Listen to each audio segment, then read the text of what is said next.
வணக்கம் நண்பர்களே. இந்த பதிவில் ஒரு முக்கியமான விஷயம் நான் சொல்லிக்கணும்னு நினைக்கிறேன். செல்ஃபோன் எல்லோரும் யூஸ் பண்ணுறோம். செல்ஃபோன் இல்லாமல் வாழ்க்கை இல்லை அப்படின்ற ஒரு காலகட்டத்தில் நம்ம இருக்கோம். பட் தூங்குறதுக்கு முன்னாடி நம்ம செல்ஃபோன் யூஸ் பண்ணுறதுனால சில பாதிப்புகள் இருக்குது. நம்ம அதை தெரிஞ்சுக்கணும். நம்ம நல்லா தூங்கணும் அப்படின்னா மெலட்டோனின் அப்படின்னு ஒரு ஹார்மோன் நம்ம உடம்புல நல்லா சுரக்கணும். ஸோ இந்த ஸ்மார்ட் ஃபோன்லேருந்து வர அந்த லைட்டுனால இந்த மெலட்டோனின் சுரக்கிற விதம் பாதிப்படையுது. ஸோ இதனால் என்ன ஆகுதுன்னா நம்ம தூக்கம் கெடுது. தூக்கம் கெடுறதுனால டிப்ரெஷன், மன அழுத்தத்துக்கு நம்ம உள்ளாரோம்.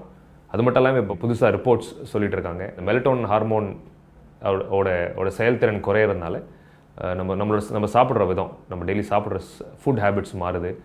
ப்ளஸ் ஒபிசிட்டி, அதாவது உடல் பருமனுக்கு நம்ம உள்ளாரோம். ப்ளஸ் கேன்சர் கூட வர வாய்ப்பு இருக்குன்றதை பற்றி சொல்கிறாங்க. ஸோ நம்ம தூங்குறதுக்கு முன்னாடி 1 மணி நேரத்துக்கு முன்னாடி நம்ம செல்ஃபோன் யூஸ் பண்ண கண்டிப்பாக கூடாது. ஸோ அது நம்ம பண்ணுறதுனால நம்ம மூளைக்கும் நல்லதில்லை, நம்ம தூக்கத்துக்கு நல்லதில்லை. அது மூளை தூக்கத்தை பாதிக்கிறதுனால உடம்புல மற்ற பிரச்சனைகள் வர்றதுக்கும் வாய்ப்புகள் இருக்குது. ஸோ செல்ஃபோனை பொறுப்பாக யூஸ் பண்ணுங்கள். தூங்குறதுக்கு முன்னாடி யூஸ் பண்ண வேண்டாம். நன்றி.